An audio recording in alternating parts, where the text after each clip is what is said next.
Ladies and gentlemen, welcome aboard the Wright Flyer. I'm Randy Wright, and I'll be your captain on this solo flight special edition of our state-of-the-art radio program. Folks, this will be the final boarding call, so if you please, claim your seats, fasten your seatbelts, kick back, relax, and enjoy the show while I go ahead and delve into the pre-flight checklist, as there really is a lot of news and information to get to before I may fully indulge you with your in-flight entertainment.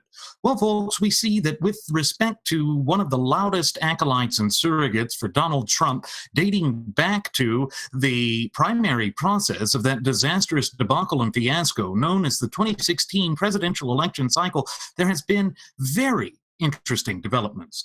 You know, we here at Radio Aviation Excellence, the Wright Flyers, have oftentimes taken a position that was fairly staunchly against little orphan Annie Yap Yap Coulter Toto the Floozy in the way that she just prostrated herself in front of Donald J. Trump as though he was some sort of messianic figure. In fact, if you recall, the title of her latest book was In Trump We Trust, where she had essentially thrust Trump into the same limelight as God Omnipotent. You know, folks, this kind of showboating, this kind of grandstanding, this sort of chicanery is something that can't be ignored. It's something that comes to the forefront time and again with respect to those who are supposedly part of the right-wing punditry and commensurate when they demonstrate beyond the shadow of a doubt that they are actually not dedicated to the things that they have been preaching for generation after successive generation, that they have reduced themselves to charlatanism. And if you recall, one of the things that we named the 2016 election cycle, and indeed the year 2016 in general, here at Radio Aviation Excellence, the Wright Flyer, it was that of the election cycle and year of betrayal, because there were so many who were willing to turn their backs on the things that they had dedicated themselves to for so long. And what it really came down to, folks, is I think that there was this huge push where they were seduced by the notion of victory at all costs, but with respect to the punditry and commensurate, a lot of what it came down to is they saw this as a way to line their pockets. They saw this as a way to increase ratings and to go forth and basically set a stake for themselves that was separate and apart from anything else that they had done. We can see that by the way that Matt Drudge had gone forth and had basically shilled for Donald Trump, where he would basically bury anything that was negative towards Trump and attack the great litany of other candidates who were vying for the nomination of the gutless opposition party, or GOP. But we also saw it with Ann Coulter going forth and deifying a man who, for the vast majority of his 70 years spent here on God's green earth, had espoused and had wedded himself to the twisted machinations of the frothing at the mouth Fabian socialist leftists. And then when he did officially decide to throw his hat in the ring and to compete for the highest office in the land in July of 2015, he essentially assumed a position that was consistently inconsistent. In fact, his inconsistencies were about the only consistency that we encountered throughout the primary process and then the general election. And now that we have just skyrocketed past his first 100 days in office, we see that the great litany of promises that he made, he's not actually living up to. It's not something that he has committed himself to. And this is what we here at Radio Aviation Excellence, the Wright Flyer, have been attempting to warn you, our cherished listening passengers and audience members, about over the course of the past approximate 2 years. That Donald J. Trump is simply not the man that he claims to be, that he wasn't committed to these things, and that he was pulling a fast one on the base of the gutless opposition party, or GOP. Folks, there really is no way around this open and obvious self-evident truth. But still, the acolytes, the pom-pom waving cheerleaders, those who decided to throw their complete and total weight behind him and started projecting their own self-value, their own self-identity, their own self-worth behind him, are now waking up slowly to the reality that what we're facing here is the great bamboozlement of the conservative movement. And what's so frustrating about this all, to me at least, ladies and gentlemen, is the fact that It is always the conservative movement that has the charlatans like this. The left, more or less, always marches lockstep towards that goal of undermining the societal fabric and framework of these United States of America, this once thriving and flourishing representative republic and vibrant community of popular sovereigns of ours. And again, it's because they employ this collectivist mindset. They employ the hive mind, the groupthink, all of that which is designed to achieve the end goal of destroying the United States, both as a nation and people. And we know that they've done this for generation after successive generation. In fact, they've done it over the course of the past 150 plus years. And it shows no signs of improving within the foreseeable future because these charlatans believe they see a light at the end of the tunnel and that means that their victory is within grasp. And basically, when we look at the way that the so-called right-wing punditry and commensurate had prostrated themselves in front of their orange leader, that seems to be the case. It seems to be that the gutless opposition party, or GOP, is nothing short of the Me Too party of socialism. But with Ann Coulter, it goes a bit deeper. We know that Ann Coulter had thrown her weight originally behind Krispy Kreme Christie hamburger during the interim period between the 2012 presidential election cycle and that disastrous debacle and fiasco known as the 2016 presidential election cycle. Again, she wanted somebody who was brash. She wanted somebody who was a bloviating blowhard, irrespective of whether what they had said could be backed up by the great weight of the evidence, whether there was an iota of truth to what they had been saying. And it didn't even matter whether they were conservative or not, because Krispy Kreme hamburger Christie of New Jersey certainly doesn't have all that stellar of a record of being a constitutionalist. But with Ann Coulter, it's not about the Constitution. She doesn't care about us returning to the clear and concise language contained within the four corners of our shared United States Constitution, and to have all levels of the government, straight from the municipal and local to the county to the state and right up to the limited federal government, to have strict adherence to that language. She didn't think that was important. In fact, she had conducted an interview with the Daily Caller this last Sunday, yesterday, basically, in which she was sitting there saying that she still has high hopes for the Trump regime, even though she's starting to speculate that the Never Trump movement that arose at the height of the 2016 presidential election cycle might have been right in the conclusions they drew with respect to the 45th president of these United States of America, Donald J. Trump. Now, why is it that she would start to admit this now, after she had gone so far as to name her last book, or entitle her last book as In Trump We Trust, and after she eviscerated Texas Senator Ted Cruz, the only candidate of the litany of gutless opposition party contenders for the nomination, and ultimately the highest office in the land, wasn't qualified to run because he was born in Canada. The whole birther issue, something that we refuted time and again by pointing to the law. You can find it in our archives here at Radio Aviation Excellence, the Wright Flyer. I'm not going to rehash that now because it's just a side note now. But as an attorney, you would think that she would take her oath of office seriously. I myself took an oath of office to uphold and defend and advance the Constitution to the best of my ability. But that's not what she was doing. Because as my first officer, Jeremy Grapington, and even our first Air Marshal, Mr. Nelson Ward, and yours truly, has stated on numerous previous episodes of Radio Aviation Excellence, the Wright Flyer, Donald J. Trump, by his own fruition, by his own admission, stated and admitted that he never once read the Constitution from cover to cover because he found no inherent nor any intrinsic value in so doing. But when we look at Article 6, Clause 2, what is known in the common American vernacular as the Supremacy Clause, we see that it states in no uncertain terms that the Constitution of the United States of America composes the supreme law of the land.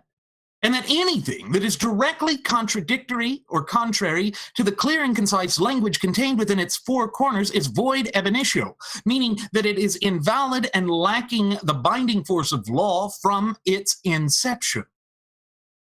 Well, where do we find ourselves? We find ourselves in a position where the Constitution is under assault by either side of the political aisle, where the Republican Party has essentially become the Me Too party of socialism, and where Donald J. Trump is pushing to exponentially increase the scope, bounds, and power, as well as influence of the federal government into impermissible territory, into a way that our founding fathers had never intended it to go, dating back to the Philadelphia Convention or the Constitutional Convention of 1787.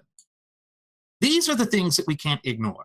This is what has come to the surface time and again. And once again, I'm just amazed by the fact that there were those who proclaimed to be small government conservatives who threw that all away, turned their backs on their time-honored values and principles just to shill for a man. Because again, they were seduced by that notion of victory at all costs. And I know that I've oft-times reiterated this on previous episodes of Radio Aviation Excellence, the Wright Flyer, but it's so on point that it bears repeating again here, that sagacious founding father, Sam Adams, said that the only way for the United States of America to be a bold, vibrant, and robust republic was for the people to be a virtuous people. Meaning that the people had to live by a high code of morality, a high moral standard, and be able to differentiate and distinguish between that which is right and that which is wrong. But we're not doing that now. In the immediate aftermath of the 2016 presidential election cycle and well past the first 100 days of the 45th presidency of these United States of America, we find that virtue is cast by the wayside, and no one is going for the Constitution. But so many people were just hoodwinked by Trump's repeated promises of building a wall and making Mexico pay for it. You know, that was the platitude that stuck with so many. That is what convinced so many that they felt that it was necessary to support this man who, up until he had decided to run, had been a lifelong progressive Fabian socialist leftist. And certainly we see with this push for the so-called American Health Care Act that GOP proposed replacement for the so-called Affordable Care Act, or the Patient Protection and Affordable Care Act, but as it's better known, Obamacare, is nothing more than continuing to push for that drivel and nonsense of socialism and socialized medicine. And again, it violates the great litany of promises that the Republican Party has made over the course of the past 4 successive election cycles. Folks, these are things we can't ignore. And yet that is exactly what so many who had once proclaimed to be bold, courageous conservatives have done. And it's because there is a push by the so-called alt-right, or as we prefer to refer to them here at Radio Aviation Excellence, the Wright Flyer, the alt-right, to fundamentally, permanently, and irreparably redefine conservatism, playing and dabbling with that dark and twisted game of semantics that we have been warning you about here, dating back to our premiere episode, which aired on September 11th of 2015. It's all there. It's all clear as day, if you're willing to look at it with a modicum of objectivity, if you are willing to distance and divorce yourself from your emotions to see exactly what it is that has been threatening this once thriving and flourishing representative republic and vibrant community of popular sovereigns of ours. It is there. It is what they have been doing, and Ann Coulter was one of the ones leading the charge for it. So I find it fascinating, to say the least, that now all of a sudden she has completely changed her tune. She is now assuming a different role. She's now attempting to say that maybe, just maybe, the Never Trump movement was actually correct when they said that Donald Trump wasn't who he claimed to be. I suppose it's better late than never. But the fact that she says she still has high hopes for Trump makes me question it. Now, again, I must reiterate that neither Jeremy nor I, nor our first Air Marshal, Mr. Nelson Ward, want Trump to fail, because that would be wanting the entire nation to fail. He has assumed the mantle of the highest office in the land, and that means that whether we like it or not, he is the President of the United States. But that does not mean that we, in our capacity as United States citizens, abandon that one crucial duty, obligation, but above all responsibility that our founding fathers had assigned to us within the clear and concise language of the preamble to our shared United States Constitution. Because if you remember, one of the things it says is that we must secure the blessings of liberty for ourselves and our posterity. In other words, for the up and coming generation, and indeed those generations which have yet to be born. But is that what we're doing as a nation and people right now, as I sit here speaking into this microphone, conveying this message to you, our cherished listening passengers and audience members? That's a truly important and significant question that I believe we need to ask ourselves. It's something that shows no signs of improving within the foreseeable future. And again, it's something that we cannot ignore. Because the moment that we attempt to ignore this, the moment that we continue to embrace chicanery and engage in apologist attitudes for the 45th president of these United States of America, is the moment that we undermine our own credibility. It's the moment that we take ourselves out of the standing and place ourselves in a precarious and untenable situation and scenario. And that's just, again, I think that's something we can ill afford. I do not believe that it serves our best interests to go out there and to give the frothing at the mouth Fabian socialist leftists and their allies in the rank and file of the graduates of Pavlov's School of Journalism for the salivating mainstream media ammunition to bludgeon us, particularly when we have the looming 2018 midterm elections fast approaching around the corner. We're almost at the midway point of the year 2017. As hard as that is to believe, we are almost there. And again, the great litany of promises that were made are not being fulfilled. The Republican Party is not doing all that they said that they would do, and they're not representing the best interest, the hopes, dreams, and future aspirations of the true ultimate wielders of popular sovereignty of this once thriving and flourishing representative republic of ours, we the people. And why? It's because they lack the political wherewithal to do it. It's that they have become addicted to this out-of-control leviathan of an administrative state that traces its origins back to Republican Theodore Roosevelt. We find ourselves here because, as a political movement, ideology, and philosophy, we have lost our way. The Republican Party is no longer a party that stands for anything. They have just become an opposition party. That is all they stand for now. And again, none of that plays out to the best interests or to the benefit of the American people. And of course, I know that we here at Radio Aviation Excellence, the Wright Flyer, attempted to warn you, our cherished listening passengers and audience members, of the veracity of this threat, of the looming danger, of the precarious, untenable, and unsustainable position that this places us in. Over the course of the past approximate 2 years, that is exactly what my first officer, Jeremy Grapington, and I have attempted to warn you about. And just about everything that we warned about, should Donald Trump have secured the highest office in the land, has played out as we said it would. And so we do find ourselves in this, untenable situation. We do find ourselves facing increased hurdles towards restoring American prosperity because, again, the only way that we can restore American prosperity is to foster a fluent and working knowledge and understanding of our shared United States Constitution, and thereby our fundamental and inalienable rights, which were endowed to us by our Creator, who happens to be none other than the God of nature himself.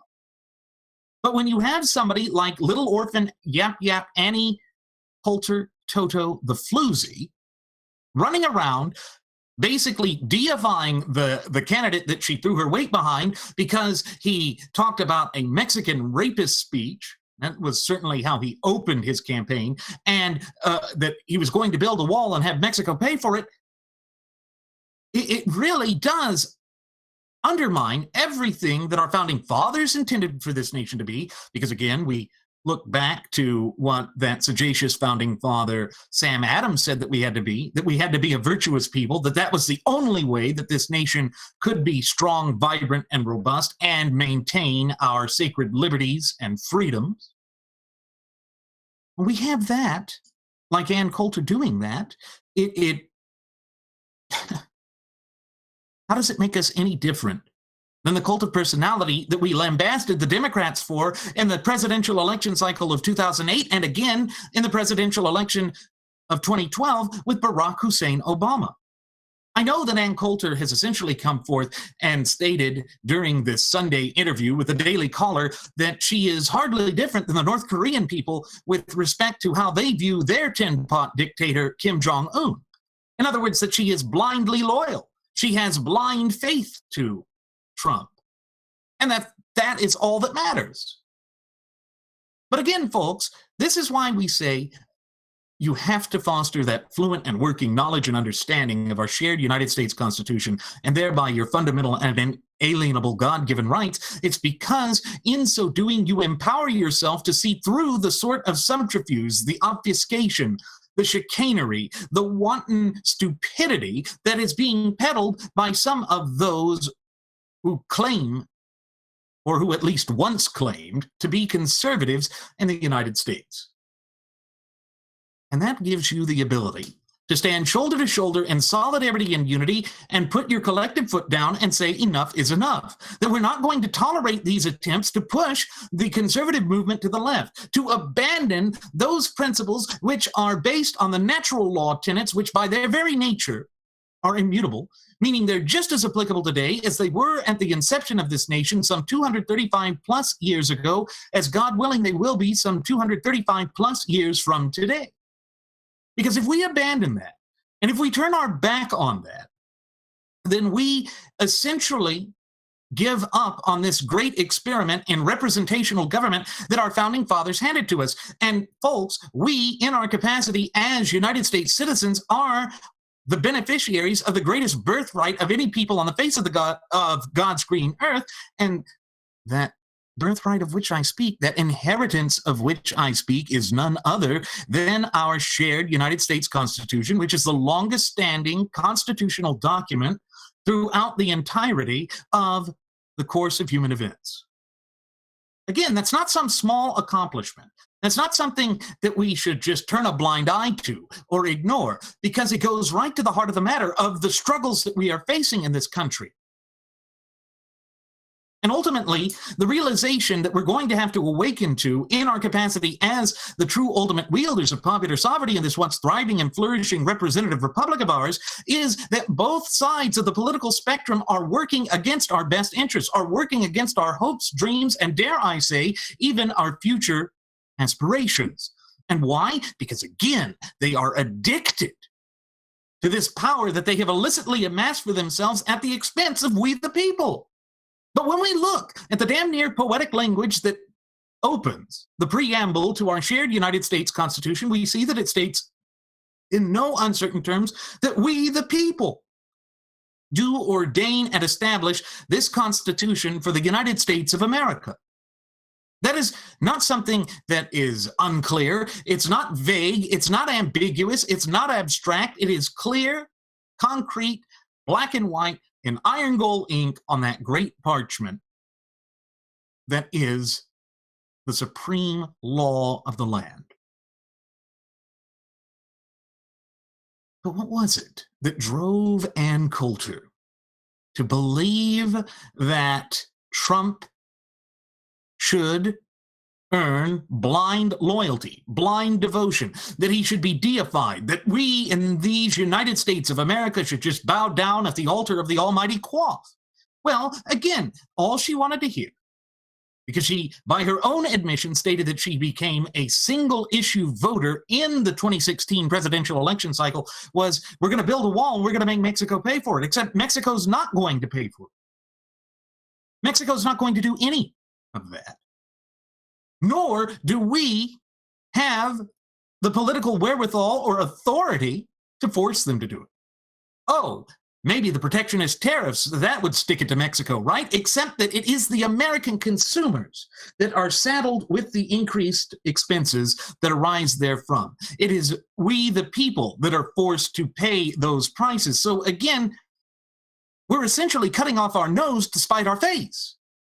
This is not a wise position for us to assume. It's not a position that we should embrace because, again, it ultimately undermines our sovereignty. And when we do this to ourselves, when we allow this to go forth unfettered, unchallenged, and unchecked, it again just weakens us on the whole. It places us in that untenable and unsustainable situation and scenario. And unfortunately, folks, it shows no signs of improving within the foreseeable future. Donald Trump is not going to abandon his attempts to be consistently inconsistent. He's not going to suddenly, magically, and overnight become a conservative and actually embrace these things that he did not believe for the vast majority of his 70-plus years spent on God's green earth. Now, yes, I know that many of Trump's acolytes and surrogates said, well, Randy, you know, people can change. Yes, people change, but do you realize how difficult it is to change, particularly when these are deep-rooted, deep-seated, deeply held beliefs that you've held for the majority of your life? You certainly don't do a 180 overnight. I'm always distrustful of people that do that, because it tells me that they had no core values, no convictions, no principles to begin with, and now all of a sudden we're just expected to believe that they got those overnight? Does that make any sane, rational, or logical sense? Because I'm going to tell you right now, it doesn't to me. All it points out to me is that there is a man who is known of being a confidence man, meaning that he would gain the confidence of his marks or his targets in order to push himself into the limelight. Not just the limelight, to get what he wanted, to do this at the expense of the true ultimate wielders of popular sovereignty in this once thriving and flourishing representative republic of ours, we the people of the United States of America. It's the biggest political con game that we have experienced in the scope of living memory. And they are not changing that. They're not going to change that because they don't want to. They don't need to, because they believe that they have us eating out of their hands, that they have us believing in the chicanery and nonsense that they use to bamboozle us during this election cycle. And that is exactly what my first officer, Jeremy Grapington, and I attempted to warn you, our cherished listening passengers and audience members, about throughout the course of these past approximate 2 years.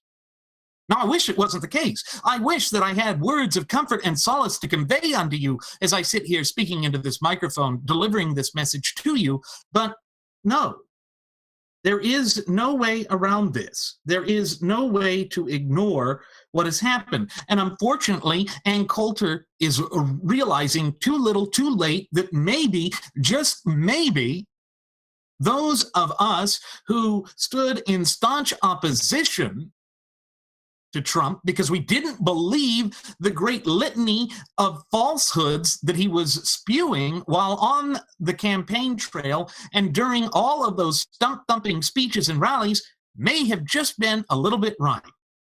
That maybe, just maybe, in engaging in the research that we did, and yes, there was diligent research that Jeremy and I did, digging up to find the truth on the man who was vying for the highest office in the land and ultimately achieved the highest office in the land, just wasn't really being truthful.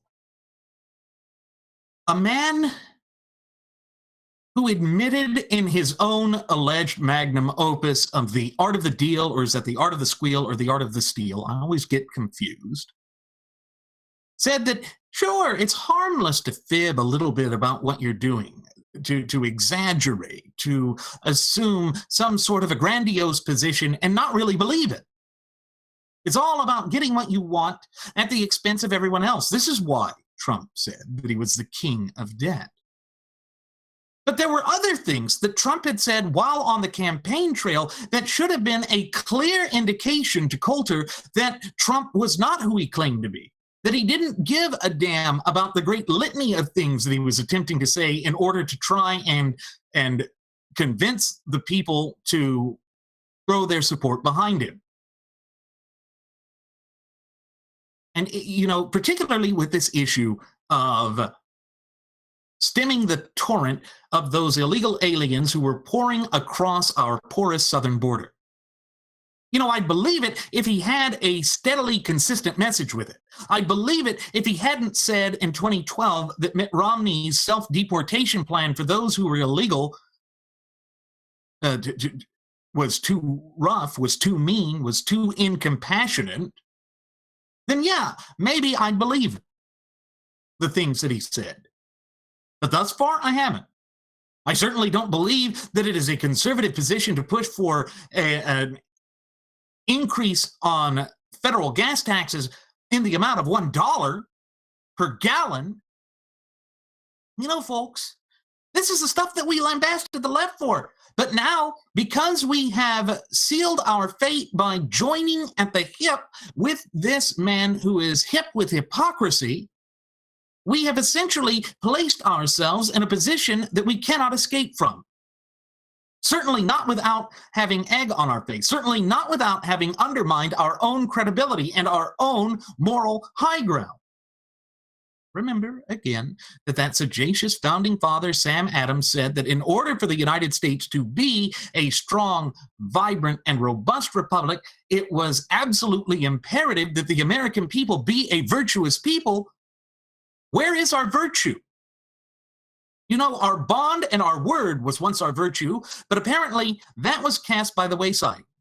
And if you go back through the archives of our state-of-the-art radio program here at Radio Aviation Excellence, the Wright Flyer, you will see that on numerous occasions, we stated that the rank and file of the graduates of Pavlov's School of Journalism for the salivating mainstream media were just absolutely giddy over this notion that the 2016 election cycle would be the election cycle in which conventional wisdom would be cast by the wayside.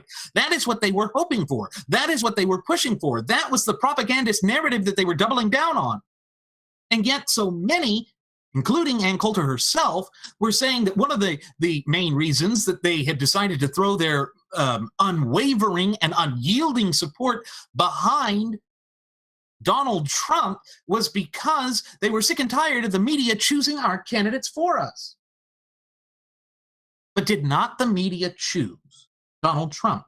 Did not the selective reporting by David Pecker over there at the National Enquirer, by putting out those uncorroborated and unsubstantiated claims that Texas Senator Ted Cruz had engaged in all of this philandering against his wife, Heidi Cruz, or the even more ridiculous claim that his father, Rafael Cruz, was somehow involved in the assassination of JFK based off of a photoshopped image of Rafael with JFK assassin Lee Harvey Oswald? Where were these people at that time? Where were these people attacking them? Attacking the falsity of the great litany of things that were being spewed by Trump and his allies throughout the primary process. Now, yes, I can already hear some of those acolytes who have totally bought into the cult of personality sitting here saying, Randy, you've got to stop being butthurt. I'm not being butthurt.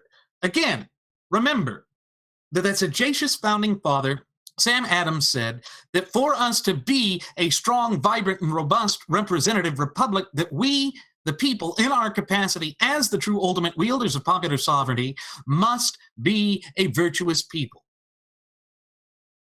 And in order to stay true to our virtue, we have to call out this sort of chicanery, this sort of nonsense, this sort of subterfuge, and obfuscation of the truth whenever and wherever we encounter it, irrespective of which side of the political spectrum or aisle that it is being propagated from.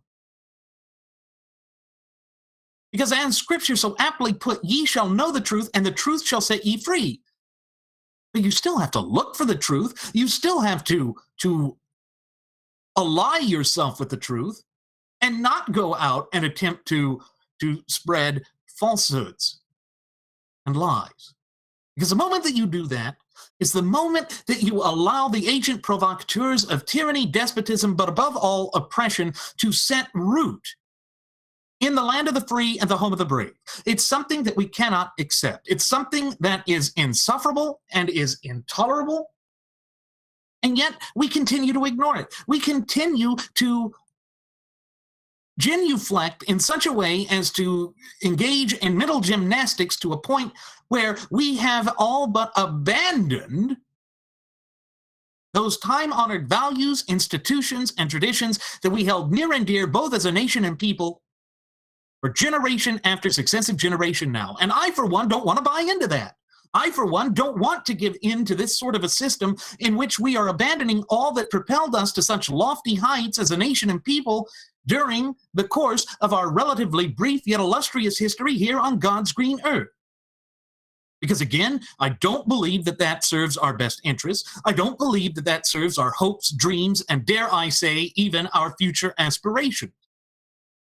Because again, looking back at the clear and concise language to the preamble of our shared United States Constitution, it says that we have to secure the blessings of liberty for ourselves and our posterity, meaning the up-and-coming generations, and indeed those generations which have yet to be born.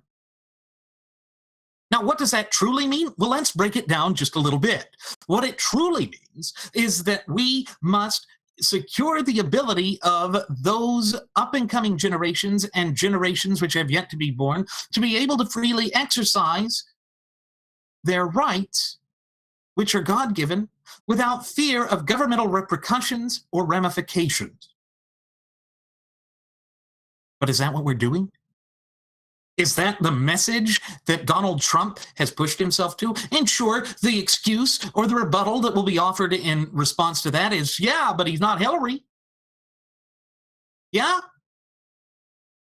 But he's accomplishing almost exactly the same things that Hillary wanted, and he's certainly damaging the reputation of the gutless opposition party, or GOP, when we have a midterm election looming just around the corner. It's almost as though he exactly wants, and truthfully wants, the GOP to flounder in the 2018 election cycle. Because he's certainly not acting in a way that unifies the party, that gives us a united front, that gives us something to be energized about. Instead, he's engaging in chicanery. He's engaging in this kind of fluff and subterfuge and obfuscation of the truth that we here at Radio Aviation Excellence, the Wright Flyer, have been attempting to warn you, our cherished listening passengers and audience members, about over the course of the past approximate 2 years. And unfortunately, again, it shows no signs of improving within the foreseeable future. It's something that cannot be ignored. And I remember that one of the things that we attacked Ann Coulter for saying was that, well, if Trump doesn't stay true to the great litany and myriad of promises that he made while delivering those stump-thumping addresses and campaign rallies, it's not our fault. We voted for him. Except it is partially your fault, Ms. Coulter, because you championed him. You pushed him. You went out and essentially did everything in your power to bamboozle huge swaths of the American electorate to support a man when you didn't know whether that man would be true to the claims that he made or the convictions that he made. And as a direct consequence therefrom, we are witnessing this nation floundering. We are witnessing the conservative movement being pushed in incremental fashion to the left. We're witnessing the legitimization of such nefarious actors as Stephen K. Bannon, a man who is a self-avowed Leninist who wants to destroy the political apparature of the United States. For what? What benefit do we truthfully gain from any and all of this? Well, when we examine this under the totality of the circumstances and with a modicum of objectivity, there is no gain that is really there for the American people. There is nothing within it that works to our best interests, and that's the only inexorable conclusion that I can reach with a straight face. And I believe it's the only one that a sane, rational, thinking, logical human being can reach. Now, certainly, the frothing at the mouth Fabian socialist leftists are not sane, rational, logical, thinking human beings. But I used to think that certain Republicans were. I used to think that the base of the Republican Party was. But now we have to question that. Now we have to wonder exactly what is happening in this once thriving and flourishing representative republic and vibrant community of popular sovereigns of ours. Because there seems to be a concerted effort on both sides of the political aisle to push us ever further to the left without any regard or any second thought to the detrimental and diabolical impact that this will have on our republic. Now, Ann Coulter waking up to this now seems a bit bizarre to me. It seems as though she is only waking up to it because her one core issue was not met. Remember, again, she said that she would have been happy with Donald Trump performing abortions within the Rose Garden of the White House so long as he built the wall and stayed true to that. Now, in a way, she's right to say that we should be single-issue voters. Here's where the crux of it is. The single issue that we as members of the electorate, we as true ultimate wielders of popular sovereignty in this country should focus on is the only thing that we are called to unite around, both as a nation and people. Because in the United States of America, it's not by race, it's not by gender, it's not by ethnicity or any of that we unify around. We choose to unify around the ultimate law of the land, the supreme law of the land, which again, pursuant to Article 6, Clause 2, what is known in the common American vernacular as the Supremacy Clause, states in no uncertain terms that it is our shared United States Constitution that composes the supreme law of the land.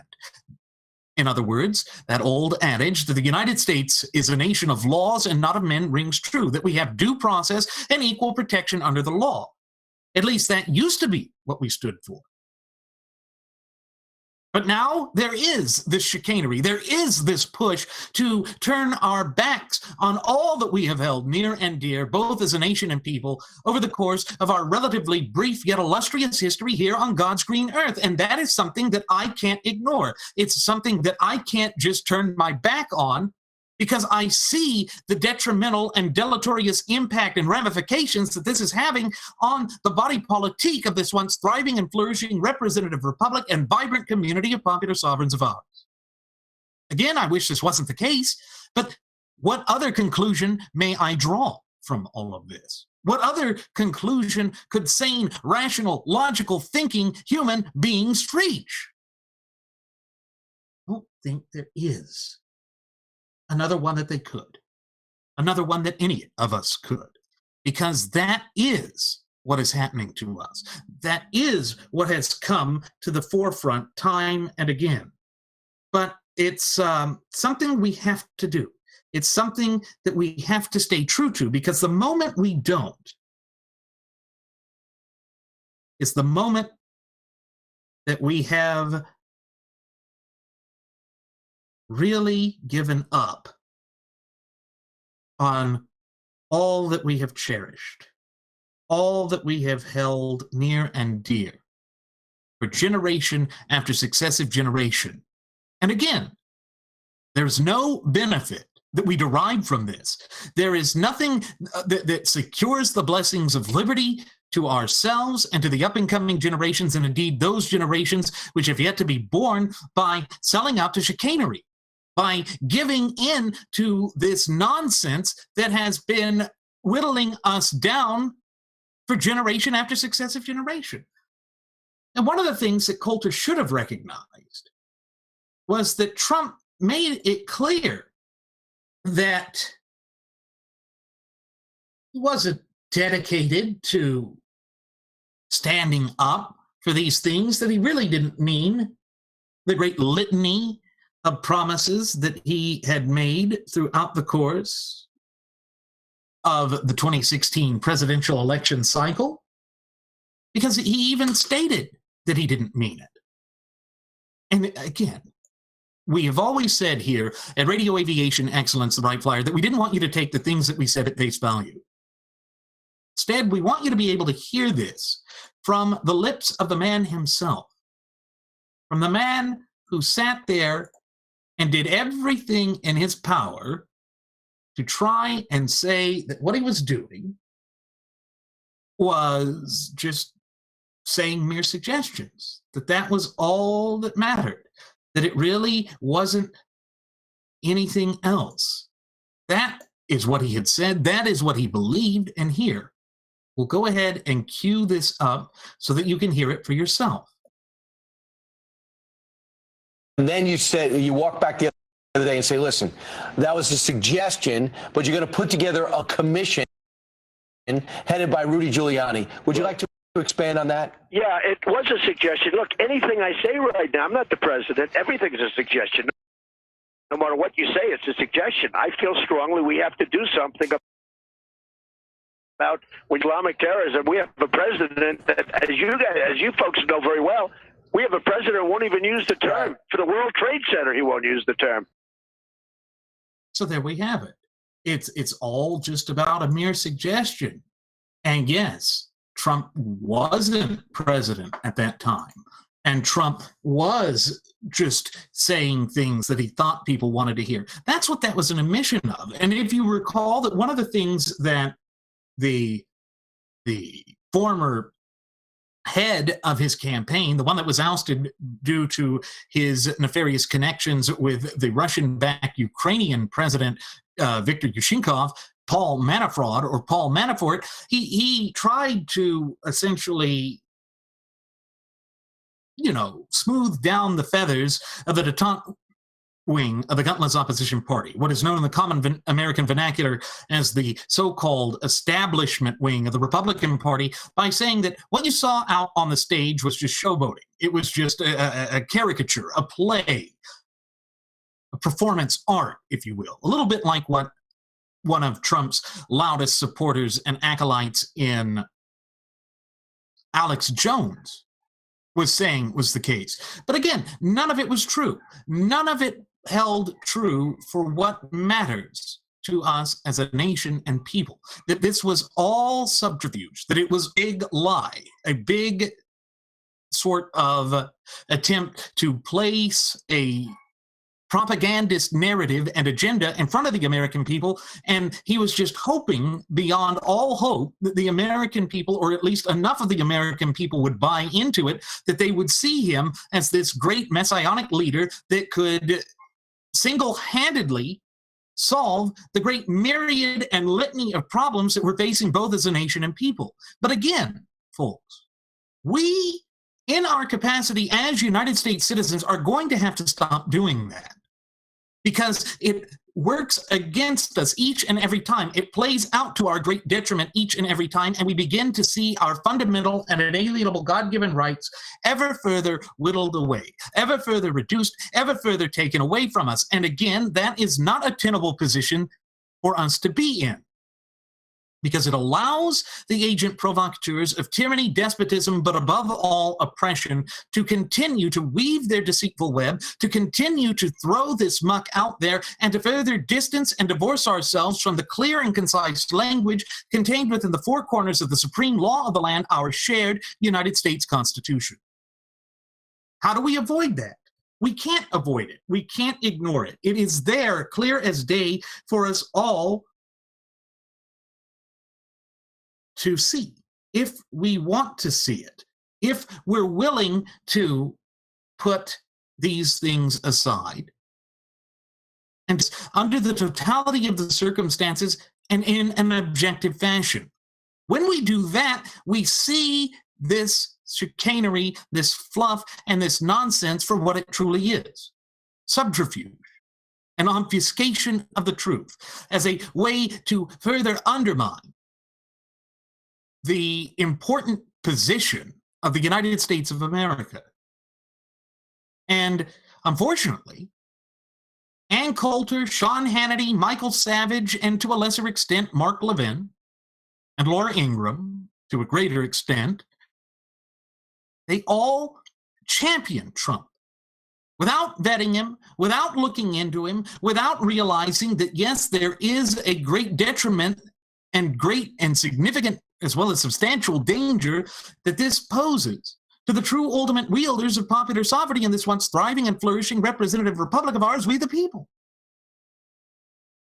And so again, that makes me ask, what exactly has happened to us? How is it that we allowed this sort of chicanery to become the new established norm within the conservative movement, where we were abandoning all that we have held near and dear as a nation and people for generation after successive generation?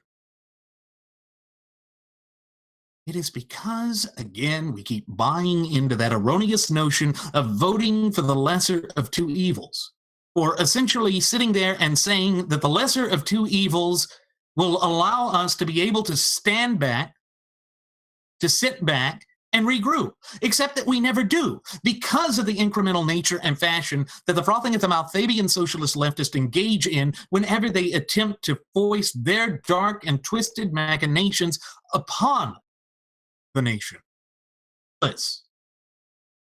They're meticulous in their efforts of undermining the societal fabric and framework of these United States of America, and they have no intention of stopping this at any point within the foreseeable future, because again, they believe they see a light at the end of the tunnel, and that means that their victory is within grasp. And at the rate we're going, they're not far wrong. At the rate we're going, we're losing sight of who we are and what we stand for and what we represent. And again, I wish that wasn't the case.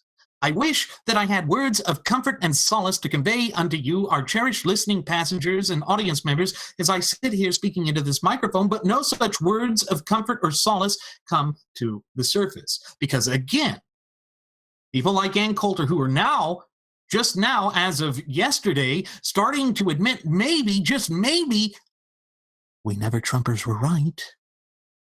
That just maybe that we understood a little bit more about who this man was than she did. Well, holy crap. Does that work? Have we secured our position? Have we improved our lot in this nation? Or are we still facing this Leviathan, out of control, administrative state that is diametrically opposed to the foundational image that our founding fathers had conjured up for this nation, dating back to its inception some 235 plus years ago? The answer to these rather rhetorical questions, I believe, should be both open and obvious, folks. No, we're not better off. No, we have not improved our lot. No, we are still facing an out-of-control Leviathan of an administrative state, undermine, abridge, besmirch, and belittle our fundamental and inalienable rights at a greater pace with each and every passing day. And unless and until we, in our capacity as United States citizens, are willing, ready, and able to stand shoulder to shoulder in solidarity and unity and put our collective foot down and say enough is enough, that we're not going to allow you to drastically, fundamentally, and dare I say irreparably transform these United States of America away from being a constitutionally endowed federalist representative republic into some sort of frothing at the mouth Fabian socialist dystopia torn straight from the pages of an Orwellian nightmare, these problems are going to continue, and they're going to grow worse. But again, we have been seduced by the notion of victory at all costs. We're not paying attention to the great damage that this is wreaking upon the framework of our society and upon the societal fabric of the United States of America, because we thought rah-rah shish kumbah supporting Trump come hell or high water would somehow place us in a better position, would somehow improve our lot in life. But how can that be? How can that be when he's not serious, when he's not committed to the great litany and myriad of promises that he made in stump-thumping speech after successive stump-thumping speech, both during and after the election. And that's maybe the other thing that little orphan Annie Yap Yap Coulter Toto the Floozy ought to ask herself. Wasn't she one of the ones that sat there on occasion after repeated occasion and attacked Barack Hussein Obama for being in perpetual campaigning mode, for having rally after successive rally, doing all of this crap without any thought as to what it did for the nation and how it harmed the nation? She was one of the ones that became hip with hypocrisy. She was one of the ones that sat there and was willing to turn a blind eye for any and everything that Donald J. Trump did because she thought he'd build a wall and make Mexico pay for it. Well, he can't even secure the funding for it. And remember, that was the other message that kept coming to the surface for those who, through their blind loyalty and faith behind Trump, they said that he's the great negotiator. Just look, he wrote The Art of the Deal, or is that The Art of the Squeal or The Art of the Steal? Once again, I'm just very confused as to what the proper title of that book is. Yes, they're the ones that said that he's this bigly, greatly negotiator, except that when the rubber hits the road, it's falling apart. He's not negotiating. And again, remember that one of the things that my first officer, Jeremy Grapington, and I, and indeed even our first Air Marshal, Mr. Nelson Ward, said on repeated occasion over the course of the past approximate 2 years is that there are certain things which are non-negotiable, particularly our fundamental and inalienable God-given rights. We should never put that on the bargaining table.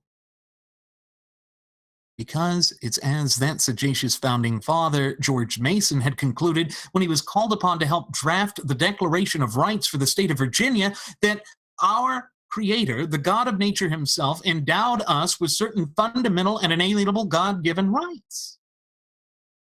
And that no legitimate, rightful, earthly authority could take those away without color of law, in other words, without due process under the law and without equal protection under the law. That's not what Trump believes in.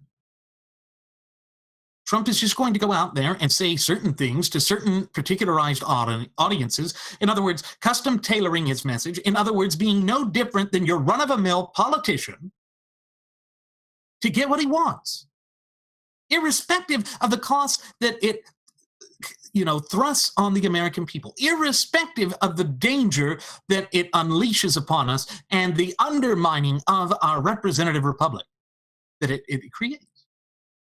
When he went out there and he said that the Constitution is an antiquated document that is harmful to the United States, that hampers our progress, how is that any different than what the frothing at the mouth Fabian socialist leftists do? It's as though we are in the midst of the third term of Barack Hussein Obama. But we can't forget that in 2009, Trump said that Barack Hussein Obama was a great president, that he was accomplishing things that no one else could do, and that the Republican Party was way too rabidly conservative. Folks, you really can't make this stuff up. You can't deny that this is a part of what he's been doing, that none of this works in the best interests of we the people. And as such, it places us in that dark, dank, and untenable situation as well as scenario. And again, it shows no signs of improving within the foreseeable future. And therefore, it falls upon our shoulders and our shoulders alone in our capacity as United States citizens to bring a modicum of sanity and reality back to this once thriving and flourishing representative republic and vibrant community of popular sovereigns of ours. There is no one else who is capable of doing this. And yes, I fully realize that this is far easier said than done, but done it must be. And if there is any people on the face of God's green earth who are capable of achieving this, it is the American people. When we rededicate ourselves to this, and when we realize this, the better able and the more rapidly we will be able to place this nation back onto the path of prosperity. But it certainly does mean that we're going to have to be cognizant and aware of these things. It certainly does mean that we have to be ready, willing, and able to hold each other accountable for our words, deeds, and actions, just as we have to be willing to hold our elected officials accountable for the same, just as we have to be willing, ready, and able to hold ourselves individually accountable for the same. Nobody likes to do that. Nobody likes to admit that there is a chance they could be wrong. There is a chance that they have done things that are harmful, not only to themselves, but also to their fellow popular sovereigns. I get that. It's as the great visionary Zygmunt Dobbs warned us in his magnum opus of Keynes at Harvard back in the 1950s and 60s, that the frothing at the mouth Fabian socialist leftists would utilize these draconian, overzealous government regulations, all while hiding their true intentions with fluff and subterfuge, in order to make it so time-consuming, so difficult, so onerous for we, the people, the true ultimate wielders of popular sovereignty, to carve out a standard of living and a quality of life that we had grown accustomed to, that we just would be too tired, we'd be too wiped out, we'd be too exhausted to keep abreast of current political events, to keep abreast of what it was that they were truly doing, and then in incremental fashion, they would plant the poison seed to let the tree of disunity and of tyranny and of despotism, but above all oppression, to take root in the land of the free and the home of the brave. And part of what has accelerated all of this is that we have allowed our nation's system of polity to devolve into a mere spectator sporting event. The rah-rah, shish-kumbah, pom-pom waving cheerleader act needs to come to an end. Because if we're going to whore our soul, then we're not being the virtuous people that sagacious founding father Sam Adams said that we'd have to be in order to ensure that this nation remained a strong, vibrant, and robust representative republic. Again, it's not something we want to hear. It's not something that we want to face. It's not something that is pretty, but it is the truth. And the truth always has a way of shining its light on every scenario and situation and unraveling the web of deceit that has been woven by those charlatans, those carnival barkers, those con artists, and snake oil salesmen that have been doing everything within their power to utilize the tried and true, albeit threadbare, tactic and strategy of divide and conquer. You see, Trump utilized this, and Ann Coulter was one of the most vicious lapdogs in trying to nip at the ankle of the true ultimate wielders of popular sovereignty in this country, we the people, in order to divide us, to distract us, thereby making it far easier to push this nation further to the left, to strengthen the position of the frothing at the mouth Fabian socialist leftists, and none of that, and I truly mean none of it, works in the best interest of the American people. All of it works against us. All of it places us in an untenable and unsustainable situation. So forgive me if I do not believe that Ann Coulter has been exactly genuine in saying, well, maybe, just maybe, the Never-Trumpers were right. Maybe my blind loyalty, being like the people of North Korea with Donald Trump, was a mistake. Newsflash, Annie. Yes, it was one hell of a mistake. And it's amazing. Again, I'm looking at what the Daily Caller put out. Alex Pfeiffer wrote this on yesterday. He wrote it yesterday, which was May 14th of 2017, at 10:27.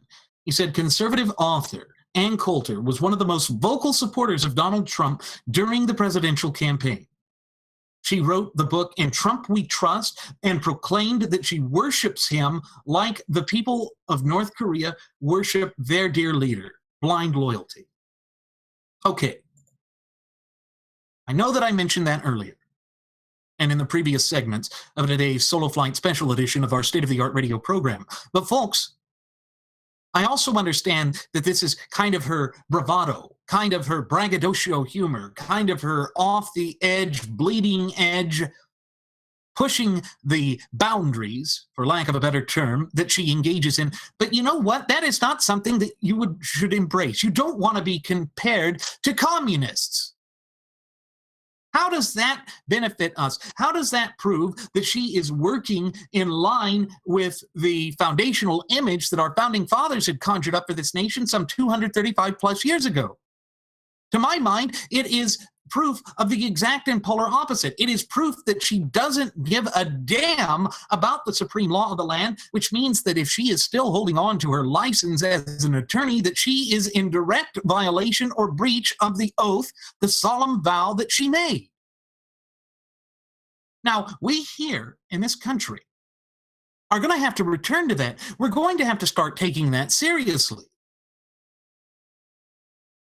Again, this is part of those two fundamental pillars that form the basis of American exceptionalism and American culture and society, namely self-accountability working in tandem with self-responsibility, thereby delivering unto us self-determination. You see, folks, when we are self-determinate, when we are able to think and act for ourselves in an independent fashion, that is when we are best served. That is when our nation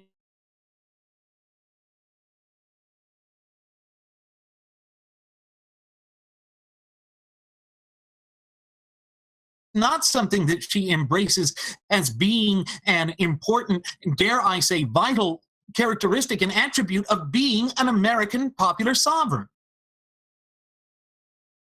But again, it tells us that the chicanery that is going forth here, all of the nonsense that has been going on here, once again, works to the great detriment of the true ultimate wielders of popular sovereignty in this once thriving and flourishing representative republic of ours, we the people of these United States of America.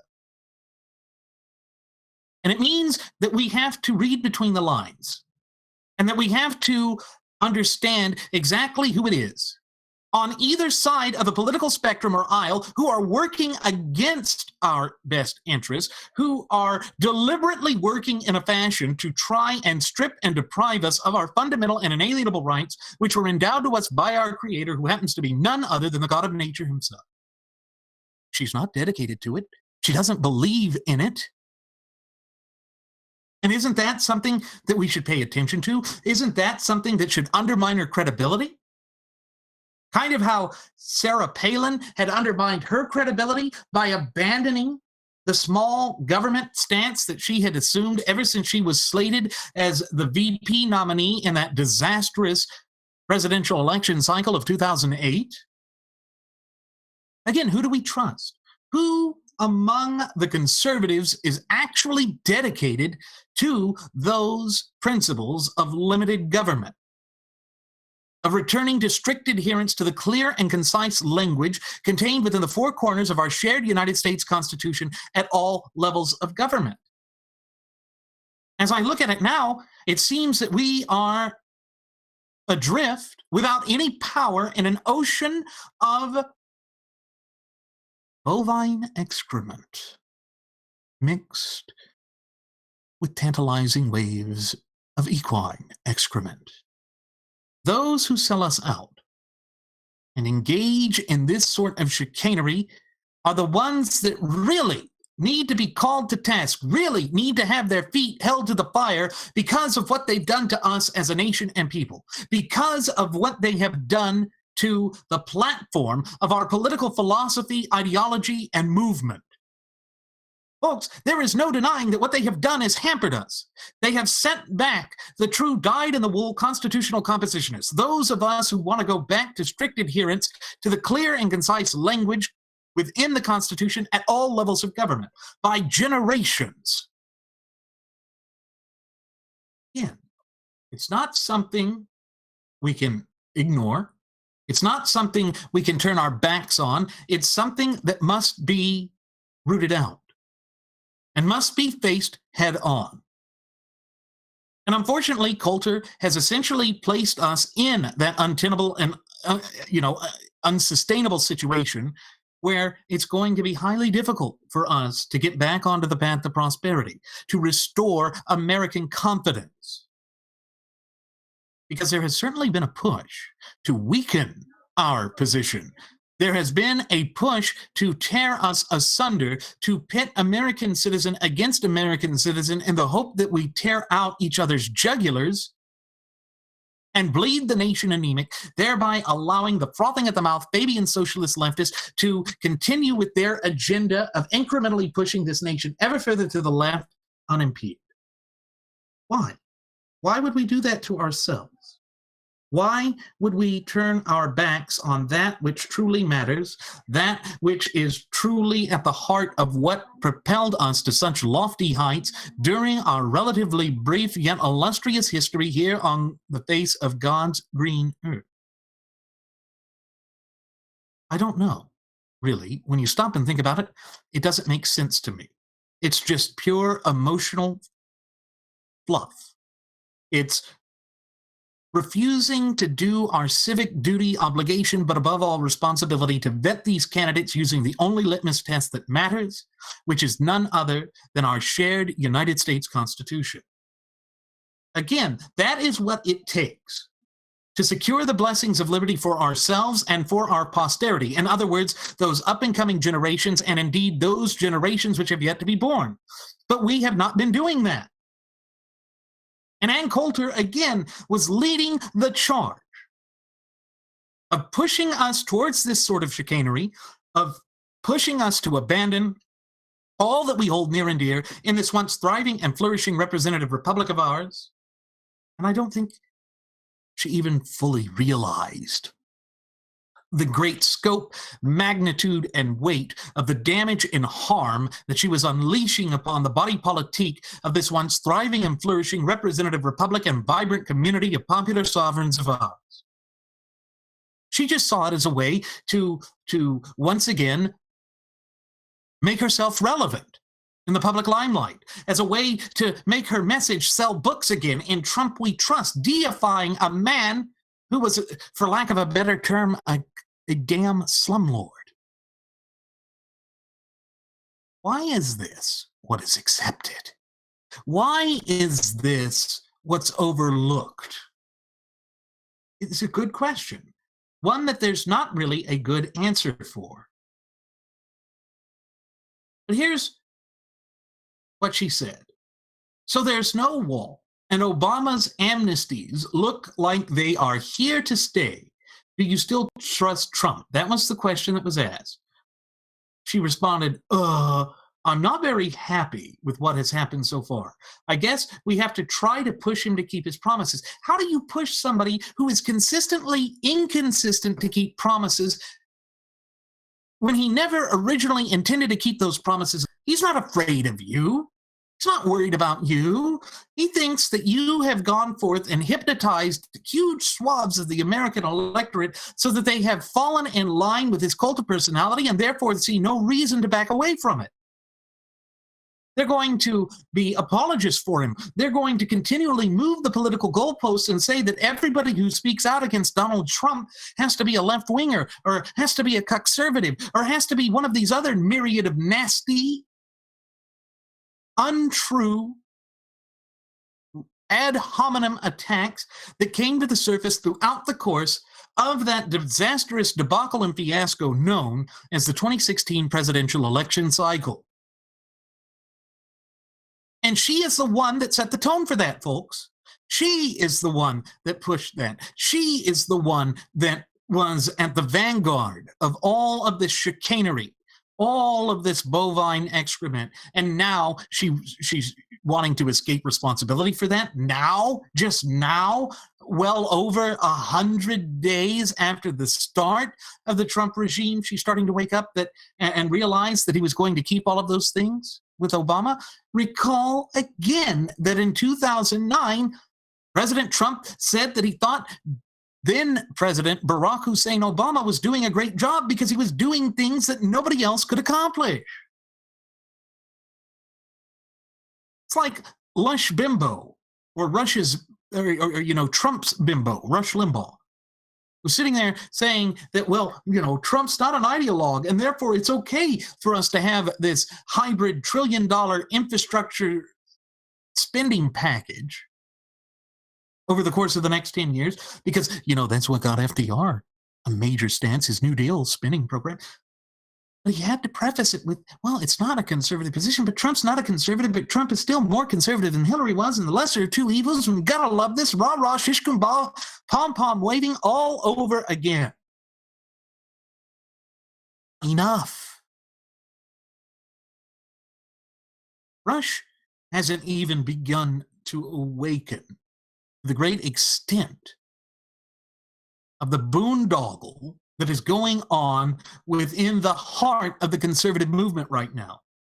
I don't think he's even begun to awaken to the fact that he was one of the ones that helped really usher in this movement that is going to irreparably harm the conservative movement if we're not careful, because of this dark and twisted game of semantics that we here at Radio Aviation Excellence, the Wright Flyer, have been attempting to warn you, our cherished listening passengers and audience members, about over the course of the past approximate 2 years.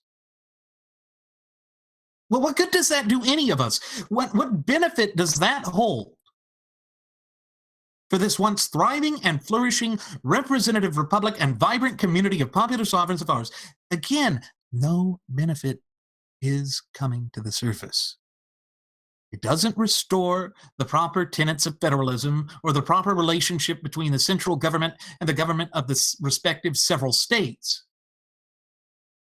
It doesn't help usher in an age of responsibility when we have this leviathan and out of control administrative state. All of this is, again, abandoning those principles that have truly mattered to us since the presidential election cycle of 1964. When conservatism was finally awoken from its long slumber since the election of Herbert Hoover and the rise of the Great Depression. Again, folks, history is a great teacher. And it's playing out just exactly as my first officer, Jeremy Grapington, and my first Air Marshal, Mr. Nelson Ward, and as I myself have reiterated and warned on a multitude of previous episodes of Radio Aviation Excellence, the Wright Flyer. Remember that one of the things that we said was that Donald Trump would be the Herbert Hoover of the modern era. Playing out that way. We see that it's going that way. And all of those who championed him, all of those who worshipped him blindly, as Ann Coulter, by her own admission, did, like the leader of North Korea, they must be taken to task for helping this monstrosity take root in the land of the free and the home of the brave. But they don't want to take responsibility for that. They don't want to be held accountable for their words, deeds, and actions. That means that, my God, they could actually lose face. Or maybe it means that we will see through the great litany of lies that they've told for generation after successive generation. Maybe we will begin to see them for the charlatans, the carnival barkers, the con artists, and the snake oil salesmen that they truly are. Because make no bones about it, folks, she only did this to sell a damn book. Make money off of you. While your lot in life is still being worsened, and while your troubles are being exacerbated because we are not rolling back the tide of this leviathan of an administrative state. That cannot, must not, and shall not, as long as I have breath in my lungs, be accepted. I will not bow down to that, just as you, our cherished listening passengers and audience members, should not bow down to that either. The so-called right-wing punditry and commensurate, those who sold their soul for 30 pieces of dandruff,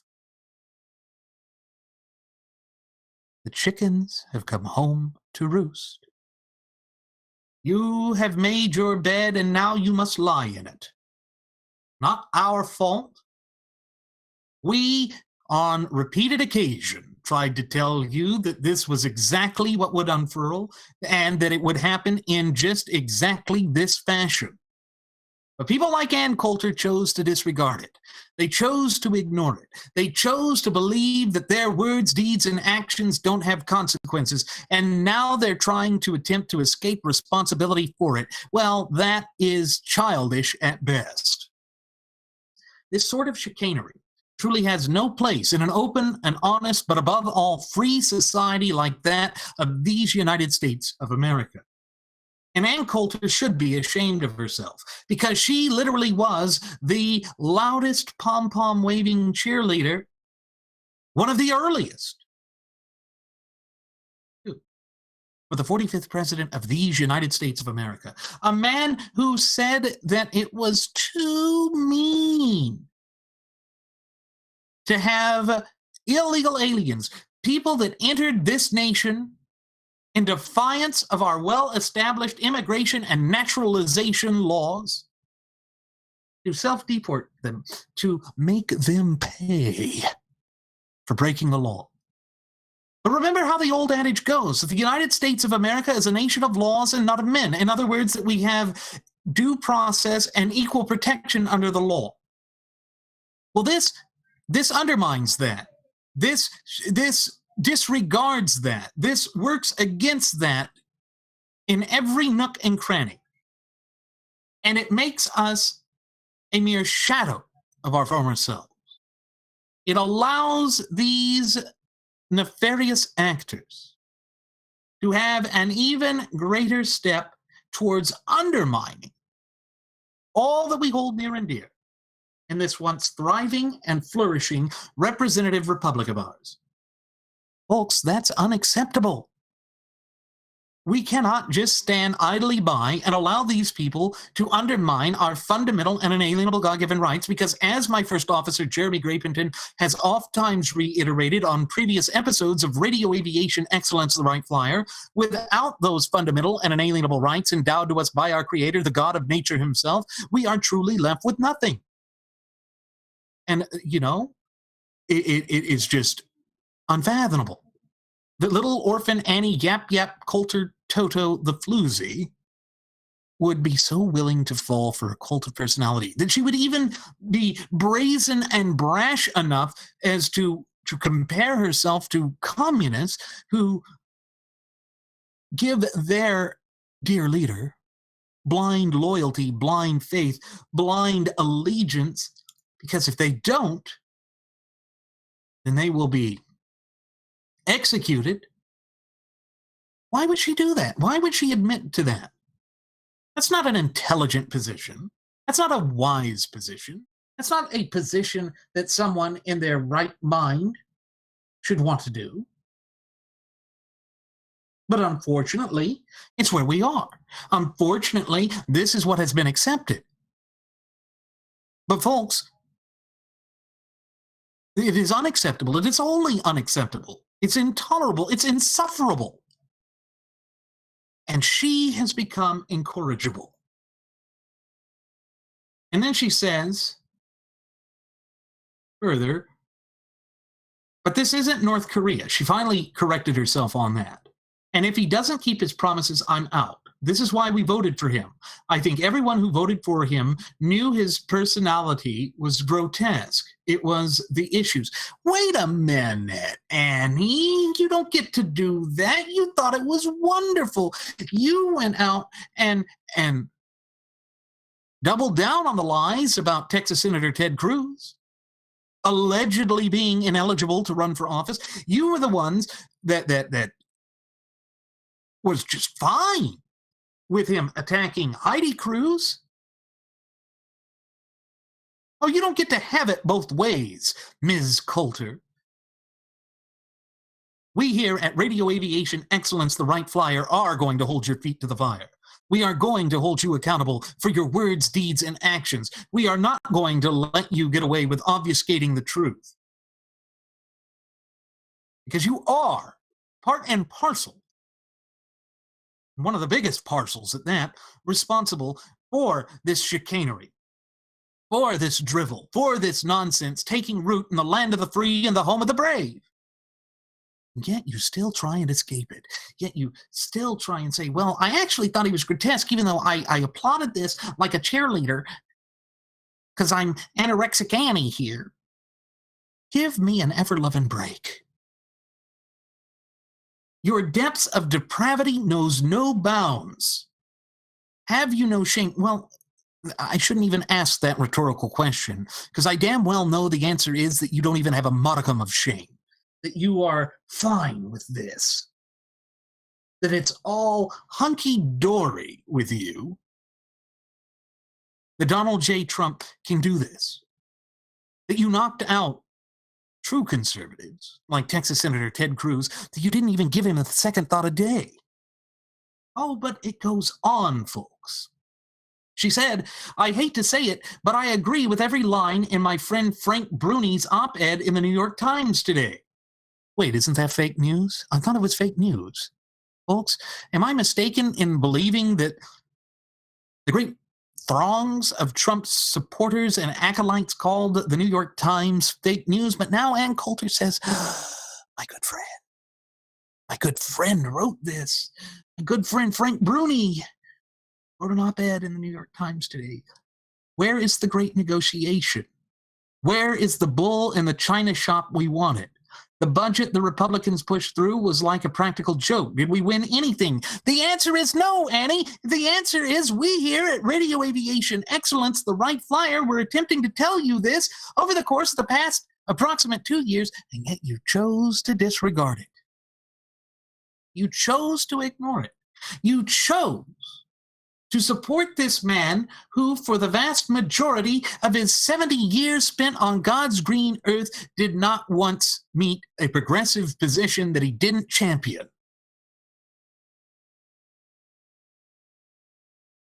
Annie, we told you this would push you towards irrelevancy. Who can trust you now? Who can trust you now that you have undermined your own credibility to such a degree? No one. Sure, maybe some of the Trump acolytes are going to stay there with you, but if you start trashing him still, they'll turn on you. They will. Just watch.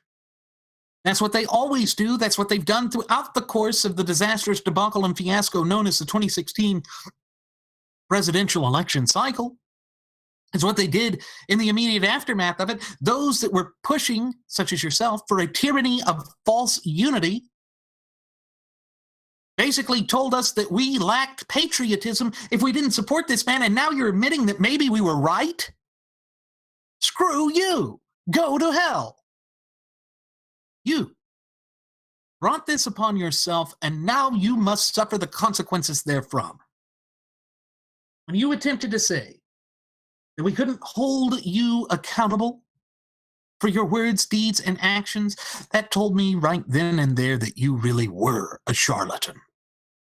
That you really didn't understand the damage that you had unleashed upon this once thriving and flourishing representative republic and vibrant community of popular sovereigns of ours. Well, shame on you, Ms. Coulter. We will not stand idly by and allow this to go unchecked. You see, folks, This is what we warned would happen. We could see it based on the predictable patterns that can be seen in the annals of history. This is why history is such a great teacher. But unfortunately, there are far too many of us in this once thriving and flourishing representative republic who don't want to face the facts. But folks, we can overcome this. We do so by fostering that fluent and working knowledge and understanding of our shared United States Constitution and thereby our fundamental and inalienable God-given rights. And in so doing, we become the strong, vibrant, robust, and dare I say, virtuous republic that our founding fathers always originally intended for us to be. Now, with that said, it is time for us to begin our descent. I'm going to go ahead and send the flight attendant back with one last round of alcohol. No, folks, she won't change her mind about pouring you a glass of alcohol. She'll pour it for you. Because if she doesn't, you can push her out of the plane. As always, I'm your captain, Randy Wright. I want to thank you for choosing to fly the Wright Flyer. I invite you to leave any questions, comments, concerns, or even topic suggestions you might have, either on the comment section here on our YouTube page or on our Google Plus page or even our Facebook page.